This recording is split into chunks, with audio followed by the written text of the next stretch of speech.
Hello guys, எல்லாரும் எப்படி இருக்கீங்க? நல்லா இருப்பீங்க நம்புறேன். ஸோ நம்ம கையில் வந்து பார்த்தீங்கன்னா 2025க்கான ரைடர் சிங்கிள் சீட் வேரியண்ட் வந்து இருக்குது. 125cc பைக்குங்க. ஸோ இந்த வண்டியோடைய ஒரு சின்ன வாக் அரவுண்ட் அண்ட் ஓவர்வியூ தான் பார்க்க போகிறோம். ஏன்னா ரைடரோட டெஸ்ட் ரிவ்யூ நம்ம சேனலில் இதுக்கு முன்னாடியே இருக்குது. ஸோ டெஸ்ட் பார்க்காதவங்களுக்கு உங்களுக்கு லிங்க் பண்ணியிருக்கேன் ஐ கார்டு, நீங்கள் அதில் வந்து நீங்கள் பார்த்துக்கோங்க. பட் இந்த வீடியோ பொறுத்த வரைக்கும் நம்ம இதோட ஒரு அப்டேட்டட் வீடியோ தான். நம்ம சேனலை பொறுத்த வரைக்கும் சிங்கிள் சீட் வேரியண்ட் ரைடரில் நம்ம போட்டதே கிடையாது. எப்பயுமே வந்து ஸ்ப்ளிட் சீட் தான் வந்துட்டு இருந்துச்சு. ஆக்சுவலாக ரைடர் வரதுலேருந்து இன்ன வரைக்குமே ஸ்ப்ளிட் சீட் மாடல் வந்து இருக்குங்க. நமக்கு வந்து பார்த்திங்கன்னா ஃபேமிலி ஆப்ஷன்ஸ்க்கு நிறைய பேர் வந்து பார்த்திங்கன்னா ரைடர் பைக் வந்து எடுக்கிறாங்க. ஸோ அதனால தான் இப்போ கம்பெனி சைடில் வந்து சிங்கிள் சீட் வேரியண்ட் வந்து கொடுத்துருக்காங்க. அண்ட் இந்த வீடியோ பொறுத்த வரைக்கும் இந்த சிங்கிள் சீட்டில் என்ன மாற்றங்கள் இருக்குது, டூயல் சீட் போகலாமா சிங்கிள் சீட் போகலாமா அப்படிங்கிற எல்லா விஷயத்தையும் இந்த வீடியோவில் வந்து ஃபுல் அண்ட் ஃபுல் நம்ம தெளிவாக வந்து பார்க்கலாம். ஃபர்ஸ்ட் ஆஃப் ஆல் பைக்கோட லுக்ஸை பொறுத்த வரைக்கும் இது ஒரு பேசிக் வேரியண்ட்டில் கூடிய பேசிக் கலர் தான். ஆக்சுவலாக இதில் டாப் வேரியண்ட் வந்து டிஎஃப்டி டிஸ்பிளே வரும். இந்த மாடல் வந்து பார்த்திங்கன்னா இது ஒரு நார்மல் டிஸ்பிளே தான் வரக்கூடிய மாடல். உங்களுக்கு வந்து பேஸ் வேரியண்ட்டை பொறுத்த வரைக்கும் இந்த வண்டியில் மொத்தமாக 4 வேரியண்ட்ஸ் இருக்குது. உங்களுக்கு பேஸ் வேரியண்ட்டில் நார்மல் உங்களுக்கு மீட்டர் இருக்கக்கூடிய, அதாவது கலர் டிஸ்பிளே இருக்கக்கூடிய double seat variant and single seat variant, இதில் 2 வேரியண்ட் இருக்குங்க. பட் இதுலேயே வந்து பார்த்திங்கனாலும் நமக்கு வந்து பார்த்திங்கன்னா நார்மலாக இருக்கக்கூடிய வேரியண்ட்டில், அதாவது இதே நார்மல் கலர்ஸ்லேயே வந்து பார்த்திங்கன்னா உங்களுக்கு டிஎஃப்டி கலரும் இருக்குது. அட் த சேம் டைம் உங்களுக்கு வந்துட்டு ஸ்போர்ட் வேரியண்ட்னு சொல்லிட்டு ஒரு கலர் ஆப்ஷன்ஸ் இருக்குது. அதுலேயும் டிஎஃப்டி அண்ட் நார்மல் டிஸ்பிளேன்னு 2 வேரியண்ட் இருக்குது. நம்மக்கிட்ட இருக்கிறது என்னென்னா சிங்கிள் சீட், ஒரே சீட் இருக்கக்கூடிய நார்மல் டிஸ்பிளே இருக்கக்கூடிய ஒரு நார்மல் வேரியண்ட். இதுதான் இருக்குல்ல பேஸ் வேரியண்ட்னு கூட நீங்கள் வந்து வச்சுக்கோங்க.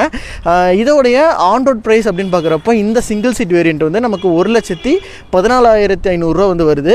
பட் இதுலேயே வந்து நமக்கு வந்து பார்த்திங்கன்னா 1,38,000 வரைக்கும் பைக்ஸ் இருக்குது. நீங்கள் பேஸ்டப்பாக நீங்கள் எந்த வேரியண்ட் அண்ட் என்ன கலர் ஆப்ஷன்ஸ் சூஸ் பண்ணுறீங்கிறத பொறுத்து நமக்கு வந்து பார்த்திங்கன்னா பைக்கோட அந்த ப்ரைஸ் வந்து அவங்க ஃபிக்ஸ் பண்ணியிருக்காங்க. நான் சொல்கிறது இந்த ஆன் ரோட், பட் இது வந்து பழைய ஆர்டிஓ ப்ரைஸு. பட் இன்னும் அந்த ஜிஎஸ்டிலாம் குறைச்சாங்கன்னா இன்னுமே அந்த ப்ரைஸ் வந்து பார்த்திங்கன்னா கம்மியாக இருக்கும். இது வந்து இன்றைக்கி இருக்கக்கூடிய ஆன் ரோட் ப்ரைஸ் நாமக்கலோடது, ஓகேங்களா? ஸோ இந்த வண்டியோட என்ஜின் ஸ்பெக் அப்படின்னு பார்க்கும்போது இதில் 124க்கான ஒரு சிசி என்ஜின் வந்து கொடுத்துருக்காங்க. அதாவது 124cc என்ஜின் வந்து கொடுத்துருக்காங்க. பவரும் டார்க் ஃபிகர்ஸ்லாம் நீங்கள் பார்க்கும்போது 11.7 BHP and 11.5 newton metres of torque, கிட்டத்தட்ட 11.7 அந்த 11.7 அப்படிங்கிறது இது ஒரு பேசிக்கான 2 பவர் அண்ட் டார்க் ரெண்டுமே அக்யூரேட்டாக மேட்ச் பண்ண ஒரு பைக் அப்படின்னு கூட இந்த வண்டி வந்து சொல்லலாம். 60% மற்ற 125cc பெட்டர் டார்க் பர்ஃபார்ம் பண்ணக்கூடிய ஒரு மிஷின் அப்படின்னாலும் அது ரைடர் தான் சொல்ல முடியும். நான் சொல்கிறது டார்க்கோட விஷயங்களில், ஸ்பீடில் இல்லை, இழுவை திறன் அப்படிங்கிறது எல்லா மற்ற 125cc எல்லாத்தையும் கம்பேர் பண்ணும்போது இந்த வண்டியோட அந்த பவர்ஸ் விஷயங்கள்னு பார்க்கும்போது ரொம்பவே சூப்பராக இருக்கும் நீங்கள் ஓட்டுறதுக்கு. 5 ஸ்பீட் கியர் பாக்ஸ் கொடுத்துருக்காங்க. வண்டியில் பொறுத்த வரைக்கும் அதே அந்த ஃபஸ்ட்டு கியர் வந்து முன்னாடி போட்டு மற்ற கியர்லாம் நம்ம வந்து மேலே அப்ளேட் பண்ணுவோம் இல்லையா, ஸோ அதே மாதிரியான ஒரு கியர் பாக்ஸ் தான் இதுலேயே வந்து கொடுத்துருக்காங்க.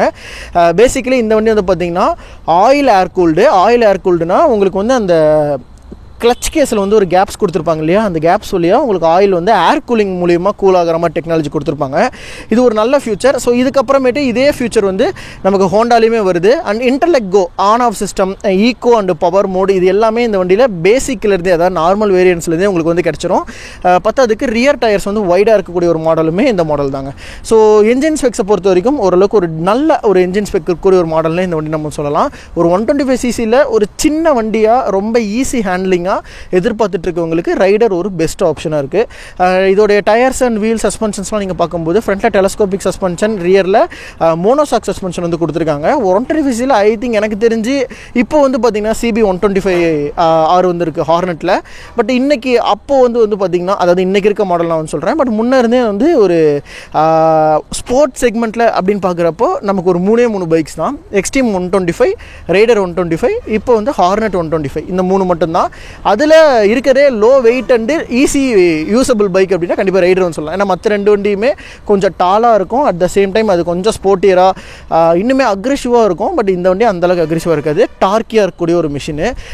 ஃப்ரண்ட்டில் வந்து பார்த்திங்கன்னா டிஸ்க் பிரேக்ஸ் வருது. ஸோ டிஸ்க் பிரேக் பொறுத்த வரைக்கும் எந்த ஒரு ABS எதுவுமே இந்த வண்டியில் வந்து கிடையாது. பட் இதோட காம்படிட்டர்ஸில் நமக்கு 125cc ABS வந்து கொடுக்குறாங்க, இதில் வந்து கிடையாதுங்க. நார்மலாக உங்களுக்கு அந்த CBS பிரேக்கிங் சொல்லுவோம் இல்லையா, அதுதான் வந்து இதுலேயும் கொடுத்துருக்காங்க. டயர்ஸோட குவாலிட்டின்னு பார்க்குறப்ப இது TVS டயர்ஸ் தான் கொடுத்துருக்காங்க. 80/100 செக்ஷனுக்கு ஃப்ரண்ட்டில் 17 இன்ச்சஸ், ரியரில் பொறுத்த வரைக்கும் 100/90 செக்ஷனுக்கு 17 இன்ச்சஸ், ரெண்டுமே டியூப்லெஸ் டயர்ஸு. டயர்ஸோட குவாலிட்டின்னு பார்க்குறப்ப TVS டயர்ஸ் தான், உங்களுக்கே தெரியும், ஓகேவாக இருக்கும். ரொம்ப எம்ஆர்எஃப் அளவுக்கு கிரிப் நீங்கள் எதிர்பார்க்க முடியாது, பட் ஓகேவாக வந்து கொடுத்துருப்பாங்க. அப்படியே ரியரோட லைட்ஸ் எல்லாமே பார்க்கும்போது அந்த ஆஸ் யூஷுவல் அந்த லைட் செக்மெண்ட் எப்படி இருக்குமோ அதே மாதிரி தான் கொடுத்துருக்காங்க. பட் நல்லா இருக்குது. ஃபஸ்ட்டு ரைடரில் தான் இந்த எல்இடியோட டிசைன் ஆரம்பித்தாங்க. பட் இதுக்கப்புறம் ஹோண்டாவில் ஈவன் பஜாஜ் முதற்கொண்டு இந்த செக்மெண்ட் அவங்க வந்து கொண்டு வர ஆரம்பிச்சிட்டாங்க. பட் ஓகே, லைட்ஸ் பொறுத்த வரைக்கும் நல்லா இருக்குது. மெயின் ஒரு விஷயங்களே வந்து பார்த்திங்கன்னா இதோடைய அந்த சிங்கிள் சீட் தான். சிங்கிள் சீட்டை பொறுத்த வரைக்கும் லைட்டாக நமக்கு வந்து பார்த்திங்கன்னா குஷனீராக கொடுத்துருக்காங்க. அண்ட் இதில் வந்து பார்த்திங்கன்னா ஒரு அந்த பேட்டன்ட்டான சீட் இருக்குது, grip நல்லாயிருக்கும். பில்லியன் சீட் கொஞ்சம் குட்டியாக இருக்கும். பட் இந்த வேரியண்ட்டில் பில்லியன் சீட் நல்ல ஒய்டராகவே கொடுத்துருக்காங்க. ஸோ இதனாலே வந்து பார்த்திங்கன்னா ரியரில் உட்கார்றவங்களுக்கு ஒரு நல்ல கம்ஃபர்டபுளாக இருக்கும் இந்த வண்டியில் பொறுத்த வரைக்கும். ஸோ சிங்கிள் சீட் எதிர்பார்க்குறவங்க இந்த ஃபேமிலி ஆப்ஷன்ஸாக இருந்தீங்கன்னா நீங்கள் தாராளமாக இந்த வண்டி வந்து கன்சிடர் பண்ணி பார்க்கலாம். ஸோ அதே மாதிரி சைடில் வந்து பார்த்தீங்கன்னாலும் அந்த நார்மல் அந்த பழைய ரெட் கலர் அதே தான் வந்து கொடுத்துருக்காங்க. புதுசாக எந்த கலர் சேஞ்சஸும் வந்து பண்ணலை. ஸோ ஃப்ரண்ட்டோட ஹெட்லைட்ஸ் பொறுத்த வரைக்கும் இதுலேயும் எந்த டிசைன் மாற்றங்களும் கிடையாதுங்க. இதுக்கு முன்னாடி எப்படி அந்த டிஆர்எல் ஸ்ப்ரெட் டிஆர்எல் கொடுத்துருந்தாங்களோ அதே மாதிரி தான் இதுலேயும் வந்து டிஆர்எல்ஸ் கொடுத்துருக்காங்க. ரொம்பவே நல்லா இருக்குது. ஹெட் செட்டப்லாம் பார்க்குறதுக்கு அந்த ரோபோட்டிக் ஹெட்லாம்ப் அந்த ஒரு ஃபேஸ் செட்டப் வந்து வரும்.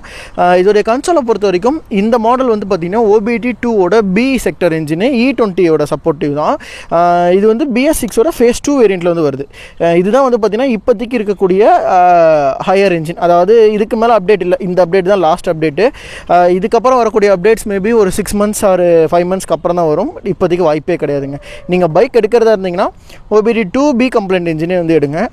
இதோட கன்சோலை பொறுத்த வரைக்கும் ஃபுல் அண்ட் ஃபுல் ஒரு கலர் டிஸ்பிளே வந்து யூஸ் பண்ணியிருக்காங்க. ஸோ இந்த கலர் டிஸ்பிளே பொறுத்த வரைக்கும் நமக்கு வந்து பார்த்திங்கன்னா இதில் பேசிக்காகவே உங்களுக்கு வந்து நியூட்ரல் இண்டிகேஷன்ஸு, ஸோ அதே மாதிரி நார்மலாக இருக்கக்கூடிய அந்த டேக்கோமீட்டர் அந்த செட்டப் தான் வந்து கொடுத்துருக்காங்க. ஸோ இன்ஃபர்மேஷன்ஸ் ரொம்பவே கலர்டு பேக்ரவுண்டாக இருக்கிறதுனால ரொம்பவே நல்லாயிருக்கு. ஈவன் டே டைம்லேயுமே பெட்டராகவே கொடுத்துருக்காங்க. கியர் பொசிஷன் இண்டிகேட்டரோடு வருது. And eco mode, power mode அதுக்கான விஷயங்கள், then trip A trip B அந்த விஷயங்கள்லாம் கொடுத்துருக்காங்க. ஸ்பீடோமீட்டரோட கண்ட்ரோல்ஸ் இருக்குது. இதுக்கு கண்ட்ரோல் பண்ணக்கூடிய மோட் செட் பட்டன் சைடில் வந்து கொடுத்துருக்காங்க. இந்த கன்சோல் பொறுத்த வரைக்கும் எனக்கு தெரிஞ்சு ஓரளவுக்கு ஒரு பேசிக்கான கன்சோலாகவே கொடுத்துருக்காங்க. நெக்ஸ்ட் இதோடைய சைடில் இருக்கக்கூடிய அந்த சுவிச்சஸோட செட்டப்லாம் பார்த்திங்கன்னா eco and power mode change பண்ணுறதுக்கான பட்டன் கொடுத்துருக்காங்க.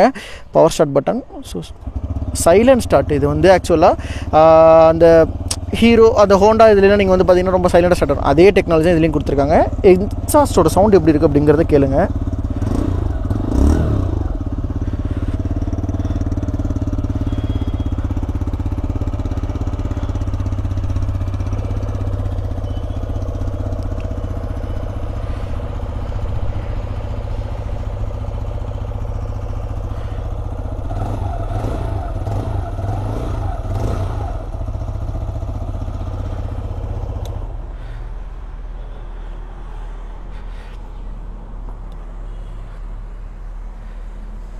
நெக்ஸ்ட் அப்படியே சைடில் இருக்கக்கூடிய சுவிச்சஸ் அப்படின்னு பார்க்கும்போது நமக்கு வந்து பேசிக்காக இருக்கக்கூடிய அதே சுவிச்சஸ் தான். Left indicator, right indicator, high beam, low beam, அதே மாதிரி பேஸ் சுவிட்ச் வந்து கொடுத்துருக்காங்க. ஹாரனுக்கான சுவிச்சஸ் வந்து கொடுத்துருக்காங்க. அப்படியே டேங்கில் வந்து பார்த்திங்கன்னா நமக்கு வந்துட்டு அந்த USB B டைப்க்கான சார்ஜிங் போட்டு வந்து கொடுத்துருக்காங்க. ஸோ இது நார்மலாக நம்ம யூஸ் பண்ணக்கூடிய அதே B டைப் சார்ஜர் போட்டு தான் செம்ம டைட்டாக இருக்குது. B டைப் சார்ஜர் போட்டு வந்து கொடுத்துருக்காங்க. ஸோ ஓவராலாக இந்த வண்டியோடைய ஸ்பெக்ஸ் அண்ட் ஃபியூச்சர்ஸ்ன்னு பார்க்குறப்ப இவ்வளோ தான். இந்த வீடியோ பொறுத்த வரைக்கும் அந்த சிங்கிள் சீட்டை வந்து என்னென்ன விஷயங்கள் கொடுத்துருக்காங்க அப்படிங்கிறது தான் பார்த்துருக்கோம். பேசிக்கலாக இந்த வண்டி வந்து யார் எடுக்கலாம் அப்படின்னு பார்த்தீங்கன்னா ஃபேமிலி ஆப்ஷன்ஸ் இருக்கவங்க, ஒரு டூயல் சீட் தேவை உங்களுக்கு வேணாம் அப்படின்னா நீங்கள் இந்த வண்டியை எதிர்பார்க்கலாம். இந்த வண்டியில் கிக்கர் ஆப்ஷன்ஸ் கிடையாது நண்பா. ஸோ அதையுமே நீங்கள் வந்து கன்சிடர் பண்ணிக்கோங்க. ஃபுல் அண்ட் ஃபுல் நீங்கள் பேட்டரி ஹெல்த் வந்து பெட்டராக வச்சுக்கணும். அட் த சேம் டைம் நீங்கள் எப்பயுமே வந்து பார்த்தீங்கன்னா பேட்டரி டிமாண்ட் பண்ணி மாதிரி தான் இருக்கும். ஏன்னா உங்களுக்கு கிக்கர் இருந்தால் கூட கிக் பண்ணி ஸ்டார்ட் பண்ணிப்பீங்க. பட் கோல்டு ஸ்டார்ட் ப்ராப்ளம் வந்து வராது.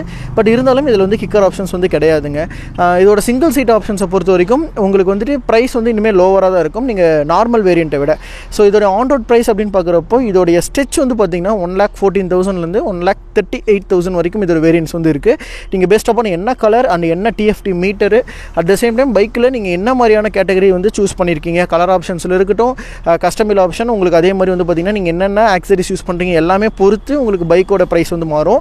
அட் த சேம் டைம் ஊருக்கு அதோட RTO பொறுத்துமே அதோட ப்ரைஸ் வந்து டிஃப்ரென்ஸ் வந்து உங்களுக்கு வந்து இருக்கும். பட் இந்த சிங்கிள் சீட் வேரியண்ட்டோட ப்ரைஸ் ஆன் ரோட் வந்து பார்த்தீங்கன்னா 1,14,000 ஸ்டார்ட் ஆகுது. இதோட மைலேஜ் அப்படின்னு பார்க்குறப்போ உங்களுக்கு 55 to 60 அப்படிங்கிறது ஒரு ஆவரேஜ் மைலேஜாக இருக்குது. ஈவன் இதோட ஒரு பெட்டரான மைலேஜே கிடைச்சாலும் ஆவரேஜாக உங்களுக்கு 55 to 60 அப்படிங்கிறது ஒரு நார்மல் மைலேஜாக இருக்குங்க. ஸோ இந்த வண்டியை பற்றி நீங்கள் என்ன நினைக்கிறீங்க அப்படின்ட்டு கீழே கமெண்ட் பண்ணுங்கள். Most of the rider users இருக்கீங்க. ஸோ உங்களுக்கு ரொம்பவே ப்ராக்டிக்கலாக ரொம்பவே சின்ன வண்டியாக அட் த சேம் டைம் பவருமே நல்லா இருக்கணும், முக்கியமாக அந்த டார்க் விஷயத்தில் ரொம்பவே பெட்டராக இருக்கணும் அப்படின்னா நீங்கள் இந்த வண்டி வந்து தாராளமாக சூஸ் பண்ணலாம்.